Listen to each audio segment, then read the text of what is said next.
for a national like Besigye, and from what I picked when I came in, it's unfortunate that Besigye was abducted from here for an offense that was allegedly committed here. You know, being in possession of firearms in Kenya. Then the case should be done in the country, because then it was within the jurisdiction of Kenya and not in Uganda. And anyway, the concern then would be, when this abduction was done, did it have, was it okayed by the Kenyan police and the Kenyan authorities, or it was an abduction where people came in, maybe abducted Besigye without information or clearance by their Kenyan counterparts? And then talking about the abductions that have been happening of Kenyans, I think it's a very sad situation. And Trevor, every day everybody gets concerned, because we are not only talking about abductions, we are talking about even police, hooded police officers, and we saw them in Parliament on June 25th. I mean, why would a police officer wear a hood? It means that such a police officer already, they are ready to commit a crime, because a police officer is entitled, it is his duty to arrest. When a police officer arrests you, they are doing their job. They need not hide their faces. So you can only hide your face because then you plan.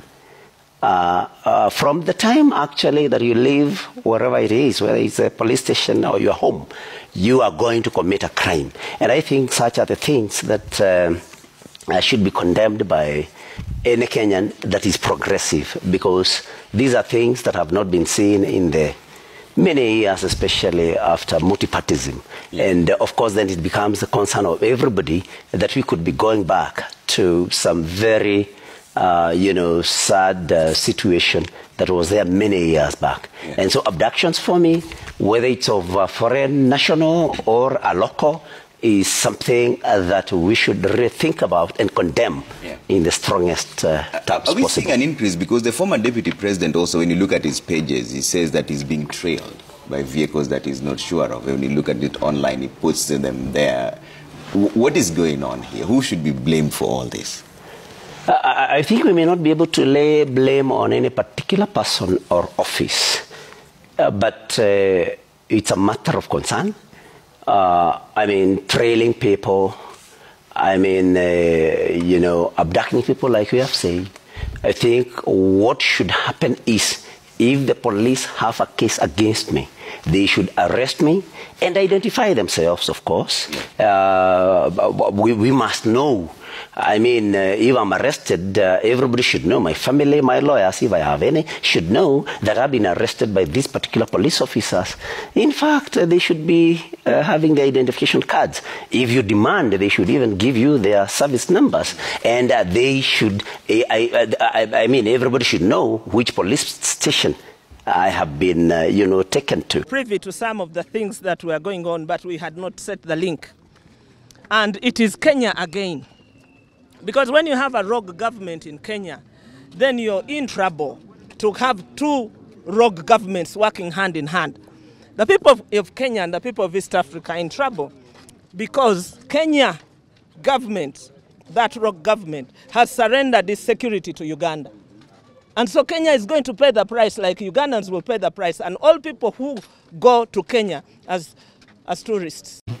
A citizen of another country should not be taken back to their country of origin if they fear for their life.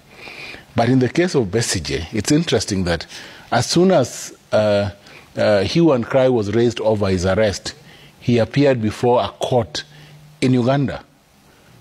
He's actually facing charges. So he was taken out of Kenya illegally, but he's facing a legal process in Uganda, which I think stemmed from whatever he did before he came into Kenya. So I think it's hazy. Yeah.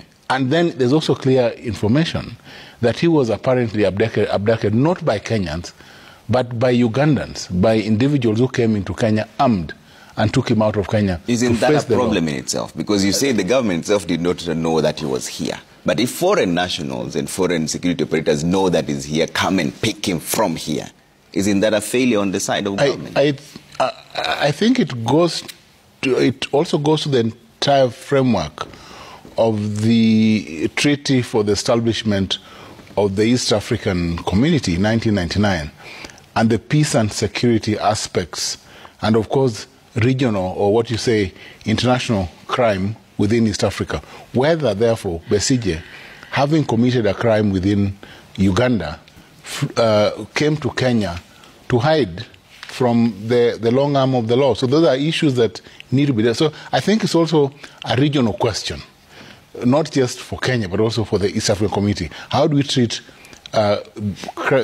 individuals who commit crimes within the region? Can you, for instance, commit crime in Kenya, move to Uganda or to Southern Sudan for protection? And how should countries then treat you? So this is a delicate issue within the framework of the treaty. Okay. But I think, Trevor, going forward, I think there are solutions on this. One, we have a very, very proactive and responsible IG Kanja, who is a very good friend and who, I'll tell you, has brought some fresh breath of air into the force. Now, we need to manage these abductions. We need to know what arms undertake these abductions. And we need to stop these abductions so that whoever is responsible, I think, should be brought to book. And as a security committee of Senate, I've told you, we have had summons to the security operators, and I think we'll continue to interrogate, including a report that was submitted yesterday by the Kenya National Commission on Human Rights. Because we cannot have all this going on. We thought he would be Benedict Chiwanuka. We have so many permutations in our brains wondering what it will be like. We are not surprised. We are not. We are not surprised. And anybody who is surprised is a fool.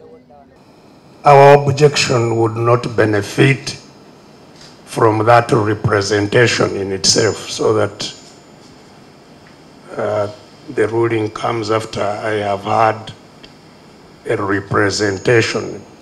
A law has been quoted as to why we should be subject to this court.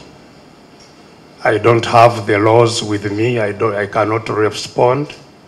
My lawyers haven't been briefed. I think it would be unfair to make a ruling before we have had the benefit of legal representation in that matter. I object to a court of the military because I am not a member of the UPDF, and I believe that I should be tried by a civil court if I am suspected of having committed an offense.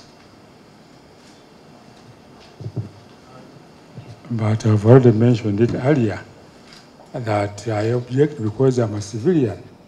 I've never been, I'm a civilian. Since I was born, I've never joined any force, or even being a scout. So I think I must be tried by a civil court.